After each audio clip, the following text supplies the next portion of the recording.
to the crisis, I think this is a real crisis, the other one not so, finances, but that the church has to continue to address because it's not solved, if you will. And will continue to take time because victims must be treated with great respect and with an understanding that those who have suffered very deep wounds because of abuse sometimes carry those wounds for their entire life. And it would be naive for myself or for anyone to think that, well, we gave them some kind of financial settlement, or we answered, we dealt with the cause of the priest who's been dismissed, as if those wounds are just going to go away because of that.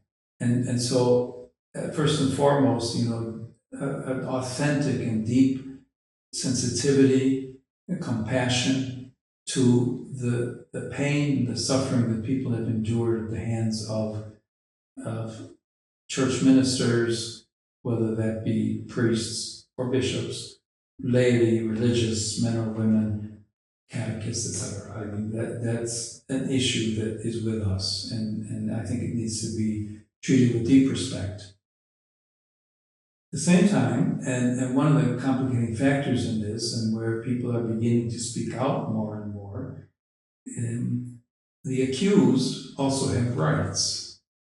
And many of them believe that those rights have not been respected. And statistics show that well over 90% of people who come forward and make accusations, they are authentically victims. They are telling the truth. They're not making this up. But there have also been proven cases of some kind of false accusation. There have been priests whose lives have been destroyed because of that. And law exists, and we can talk about civil law or church law, but the law exists to protect the rights of all people. In order to have, if you will, as much as possible, a reliable system of justice that respects the rights of all, that takes time. And so one of the things that many victims do comment upon is, why do these processes take so long? Well, we live in Italy, I lived in Peru, even in the United States, many processes that go into the courts take years and years, and that's just a fact. The fact that a victim comes forward and makes an accusation, and the accusation presumably is accurate, that does not take away the presumption of innocence. So the priest also has to be protected, or the accused person has to be protected, their rights have to be respected. But even saying that at times is cause of greater pain for the victims. So we're in kind of a bind there.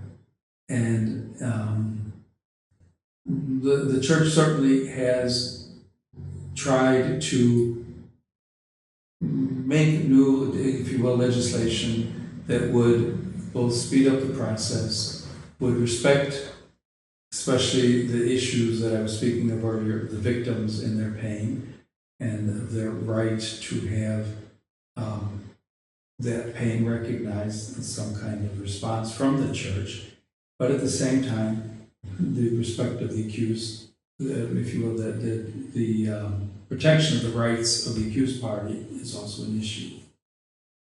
And there is something that has also become more and more common in terms of victims looking for healing and wanting to come forth and to speak about their pain. And that, I think, is very healthy for them, but the church hasn't always found the best way to handle, if you will, to process that with them.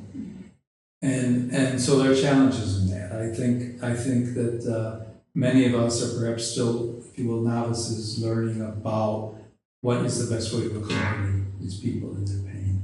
And I think there is one of the areas where we continue to need the help of professionals to assist us with that and to accompany the victims. So that's where that stands. I think that Pope Francis had some very good insight into some of this issue, recognized the importance of the issue, but at the same time recognized that the issue of sexual abuse cannot become the central focus of the church. The church has a mission. People along the way have been deeply hurt, and we will try to attend to them as best we can and accompany them. And they are part of the church as well, those who still wish to be. I know people who have abandoned the church because of the pain that they suffered, and their choice has to be respected. But at the same time, the church also has a mission to preach the gospel. And thanks be to God, the vast majority of people who are committed to the church, priests and bishops, religious men, have never abused anyone. So we can't, if you will, make the whole church focus exclusively on this issue, because that would not be an authentic response to, if you will, what the world is looking for in terms of the need for the mission of the church, what we were talking about earlier. That's a really difficult thing to care for, because someone who has had their lives oftentimes deeply wounded or even destroyed by sexual abuse only can feel that. And so that's where we need to respect them and accompany them.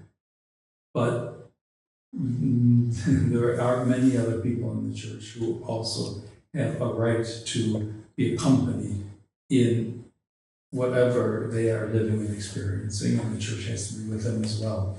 So it's one more of the many challenges that I'm trying